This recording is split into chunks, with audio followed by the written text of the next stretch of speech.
السلام عليكم. اليوم غادي نبارطاجي معكم واحد الفيديو اللي شفتو تصنتلو وعجبني بزاف على واحد الموضوع اللي هو مهم.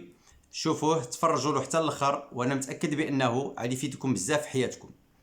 خليكم مع الفيديو. السلام عليكم. لا تنسوا الاعجاب بالفيديو والاشتراك في القناة تشجيعا لنا لنستمر بنشر المزيد ان شاء الله. Comment retrouver l'estime de moi-même? Vous vous posez cette question, je vous amène 10 réponses dans cette vidéo.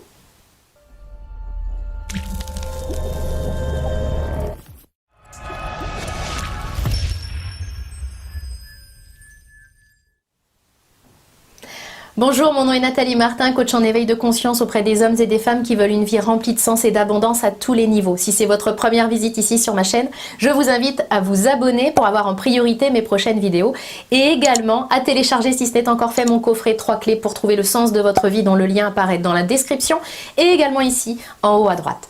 Comment retrouver l'estime de moi-même? Si vous regardez cette vidéo, c'est que vous cherchez des pistes concrètes pour retrouver l'estime de vous, voire même pour la trouver tout court, parce que ça fait peut-être depuis le début de votre existence que vous manquez cruellement d'estime de vous. Alors, je veux vous dire que je vous comprends, parce que ça a été mon cas aussi. Je veux vous dire que c'est possible de trouver, parce que moi c'était mon cas, je l'avais jamais eu, donc il a fallu que je la construise. C'est possible de construire l'estime de nous-mêmes, quel que soit notre âge. On peut faire des pas qui vont vraiment nous permettre d'apprendre à nous aimer, tout simplement.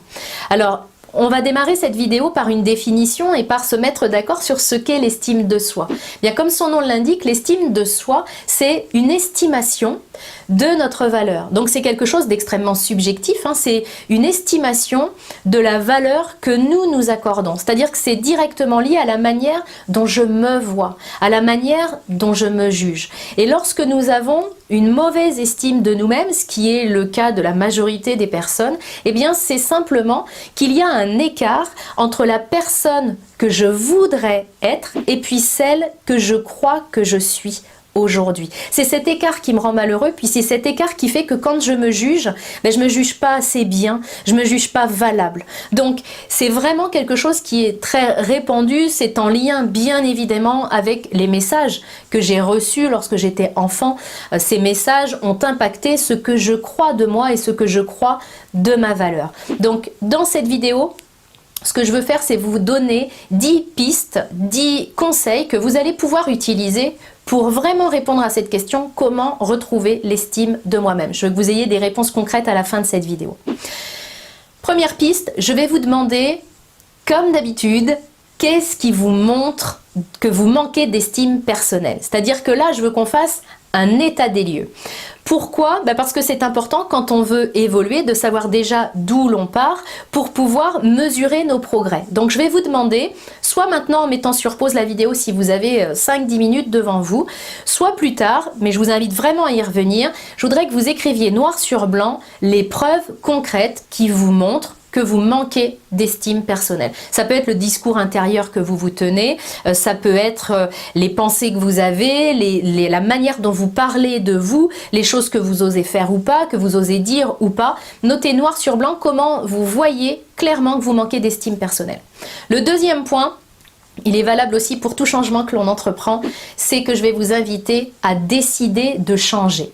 Souvent, on se demande pourquoi on n'arrive pas à changer, pourquoi on n'arrive pas à évoluer. Eh bien, tout simplement parce qu'on n'a pas pris une vraie décision. Une fois qu'on décide, eh bien, on s'engage, puis on sait que ça va pouvoir demander du temps, on sait que ça va pouvoir demander des efforts, mais à partir du moment où la décision est prise, on fonce. Donc, c'est ce que je vais vous demander ici et maintenant, c'est de vous engager à faire en sorte que, oui, vous retrouviez rapidement votre estime personnelle.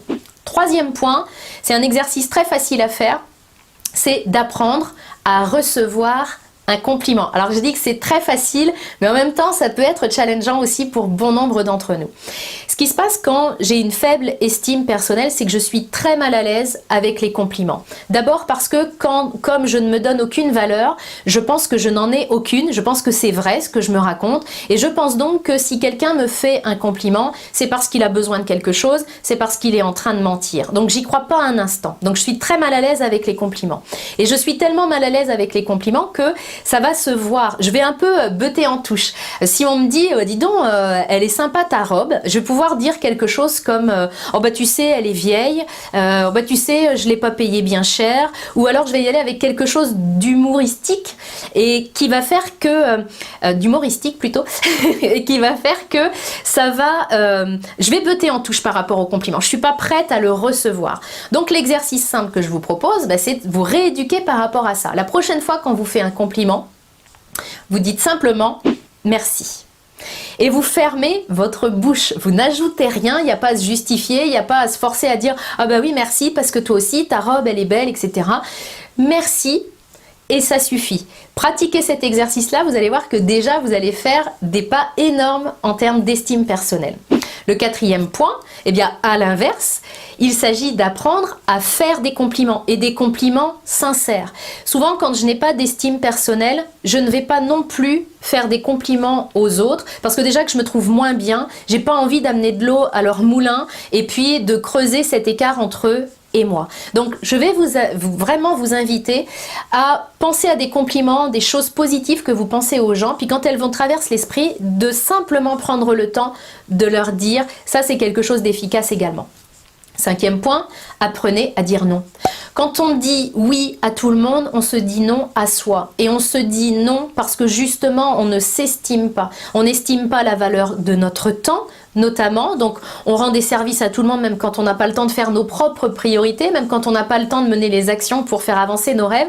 On va dire oui à la terre entière, sauf à nous-mêmes. Donc, apprendre à dire non, c'est quelque chose qui va vous aider. Puis, si vous ne savez pas comment faire, vous avez une vidéo qui est dédiée à ce sujet sur ma chaîne YouTube. 6e point, prenez soin de vous. Apprenez à prendre du temps pour vous, apprenez à vous offrir des choses, ça peut être un massage par exemple, ça peut être ne serait-ce que vous mettre de la crème sur le corps. Vraiment prenez soin de vous parce que c'est comme ça aussi que vous vous reconnecterez à la valeur que vous avez. 7e point, justement on parlait de valeur. Arrêtez de chercher la valeur, votre propre valeur dans le regard des autres. Ça, c'est extrêmement important et c'est quelque chose qui est très très répandu. On compte sur les autres pour nous montrer combien nous avons de la valeur. On court sans cesse après leur reconnaissance. On a un besoin d'importance et on compte sur les autres pour le combler, tout simplement parce que nous ne sommes pas capables nous-mêmes de nous estimer à notre juste valeur. Donc ça, il faut vraiment arrêter avec cette course envers les autres et d'une parce que c'est une pression énorme qu'on leur colle et c'est un vrai poison pour nos relations parce que nous sommes un puits sans fond. Donc quand on arrive avec toutes ces attentes envers les autres de nous montrer combien nous avons de la valeur, bien sûr ça se fait de manière inconsciente, hein, mais dans la réalité ce qui va s'instaurer c'est une relation de dépendance affective tout simplement. Je compte sur l'autre pour combler mon besoin. C'est là que la dépendance affective commence. Donc je vous invite à sortir de ça. Arrêtez de compter sur les autres pour combler vos besoins. C'est pas du tout leur job, c'est pas leur boulot. Ils ont d'autres choses à faire, c'est-à-dire s'occuper de leurs propres besoins.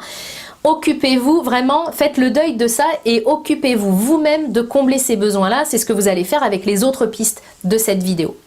8e point. Arrêtez de vouloir être parfait, arrêtez de vouloir être parfaite. Parce qu'effectivement, quand je vise la perfection, étant donné que je ne l'atteins jamais ou alors vraiment par accident, tout simplement parce que je suis humaine, donc je peux faire des choses de manière excellente, mais excellent et parfait, c'est différent. Et ça, la vie m'a appris vraiment que je pouvais continuer à viser l'excellence parce que ça fait partie de mes valeurs en lâchant définitivement cette ambition, cette espèce de fantasme de perfection qui me pourrissait la vie puis qui pourrissait aussi la vie de mes proches. Donc faites le deuil de cette perfection, ne cherchez plus à l'atteindre. Aussi parce qu'elle vous handicape au quotidien. Combien de fois est-ce que, parce que vous visez la perfection, vous ne commencez pas les choses en vous disant « Ouais, mais non, mais je commence pas parce que moi, quand je fais les choses, je les fais à fond et comme là, je pourrais pas les faire à fond, bah, je les fais pas du tout. » C'est aussi comme ça qu'on creuse notre estime personnelle, mais notre confiance en nous surtout. Donc, arrêtez de vouloir être parfaite. Vous ne l'êtes pas. Vous avez des points d'ombre comme tout le monde. Apprenez à vous accepter tel que vous êtes. Vous pouvez très bien avoir une belle estime personnelle sans être parfaite. 9e point, arrêtez de vous comparer avec les autres. Il n'y a rien de tel pour flinguer notre estime personnelle que de se comparer avec des personnes que nous pensons être supérieures à nous-mêmes. Elles ne sont pas supérieures, elles sont simplement différentes. C'est exactement comme si un poisson regardait un oiseau en étant hyper complexé, puis en se disant punaise, c'est pas possible, moi je peux pas voler, je suis vraiment bon à rien, j'arrive pas à voler. Ben, évidemment, parce qu'il est en train de se comparer avec un oiseau. Ils n'ont juste pas les mêmes capacités et c'est pas pour ça que le poisson a moins de valeur que l'oiseau. C'est la même chose pour vous. Donc arrêtons de nous comparer sans cesse, ça nous flingue et puis en plus parfois ça fait naître des rancœurs envers ceux qu'on considère comme étant supérieurs. Donc ça nous met vraiment dans une énergie qui est pas belle et qui est pas juste. Donc on arrête de se comparer. Si vous vous surprenez à vous comparer, ben vous revenez en disant non, c'est vrai, je suis un poisson, lui c'est un oiseau, on est différents mais chacun de nous a son utilité et ses capacités. Le 10e point, je vais vous inviter à donner. Alors, donner, vraiment, ça nous reconnecte à notre estime personnelle. Je vous parle pas de donner dans l'intention de si je te donne quelque chose, ça va booster mon estime personnelle, donc je te donne pour servir mes propres intérêts. Donner ce que vous pouvez donner, ça peut être du temps, ça peut être un sourire, ça peut être vos oreilles, avoir une écoute attentive pour quelqu'un qui en a besoin, ça peut être de l'argent, peu importe. Donner sans rien attendre en retour, c'est ça le vrai don, mais vous verrez que quand on est dans la contribution, quand on nourrit notre besoin de contribution, notre besoin d'être utile simplement, eh bien pour notre estime personnelle, ben, ça a vraiment un impact très positif parce qu'on va s'estimer davantage. J'espère que cette vidéo vous a aidé. Ce que je vous invite à faire vraiment, c'est à ne pas rester au stade de la vidéo parce qu'aujourd'hui, ce dont vous avez besoin, c'est pas de connaissances, c'est vraiment d'expérience. Donc, si l'une des clés dans cette vidéo vous parle plus qu'une autre, je vous invite à la tester, à nous partager quelle est cette clé qui vous parle dans les commentaires. J'ai toujours beaucoup de plaisir à vous lire, même si effectivement, je mets plus de temps à vous répondre maintenant parce que vous êtes extrêmement nombreux à m'envoyer des messages, mais je prends le temps de les lire et tôt ou tard vous aurez cette réponse de ma part. Donc vraiment je vous invite à nous partager la clé qui vous plaît le plus, qui vous parle le plus et que vous allez vraiment tester dans l'expérience. C'est là où vous allez monter considérablement votre estime personnelle. Si cette vidéo vous a aidé, n'hésitez pas à la partager pour qu'elle puisse aider à son tour d'autres personnes qui en ont besoin et puis qui se demandent comme vous comment retrouver l'estime de moi-même. Je vous retrouve très bientôt dans une prochaine vidéo.